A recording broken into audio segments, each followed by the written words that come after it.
Le groupe Cedif, dans ses grandes lignes, c'est 20 ans d'existence. C'est effectivement avoir intégré tous les métiers qui sont liés à notre activité, qui vont de la recherche foncière à la partie donc, assistance à maîtrise d'ouvrage, conduite des travaux, syndic de copropriété, gestion locative, diagnostic immobilier, pour proposer à nos partenaires, tels que ton cabinet, donc une approche globale et un service complet donc avec un seul interlocuteur qui est le groupe Cedif. Alors dis-moi, pourquoi est-ce que le groupe Cedif a décidé de travailler avec Urbinumi? D'abord parce que nos partenaires privilégiés sont les conseils en gestion de patrimoine, donc ça fait partie de notre relation que nous devons avoir avec vos confrères et tes confrères, donc, et ça fait partie d'une nouvelle structure, on se connaît aussi depuis quelques années, donc l'évolution de ta structure maintenant fait que maintenant on va travailler avec cette entité qui va te permettre de développer cette partie gestion de patrimoine et investissement immobilier. Alors dernièrement, on a finalisé la commercialisation d'une opération située rue Comines dans le Marais parisien, qui avait, outre son aspect fiscal de déficit foncier,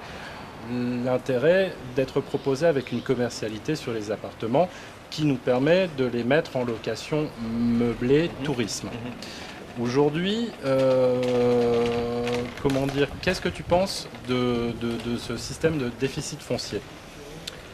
Alors, déficit foncier, loueur meublé, on est sur des régimes fiscaux effectivement qui sont un petit peu particuliers. Pour moi, il n'y a pas de bon ni de mauvais produit.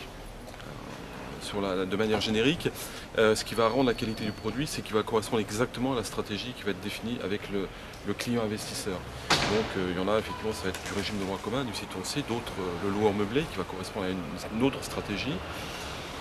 Je dirais que bon an mal an, c'est effectivement la ligne directrice qui va être donnée par rapport donc, au choix et à la stratégie de l'investisseur qui va déterminer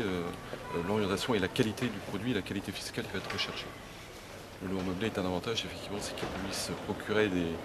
des revenus non fiscalisables par le biais des amortissements. Et aujourd'hui, quand on sait que la pression fiscale est quand même relativement importante, à la fois sur les tranches marginales plus les prélèvements sociaux, si on met bout à bout, ça fait des tranches, j'arrondis à 64-65%,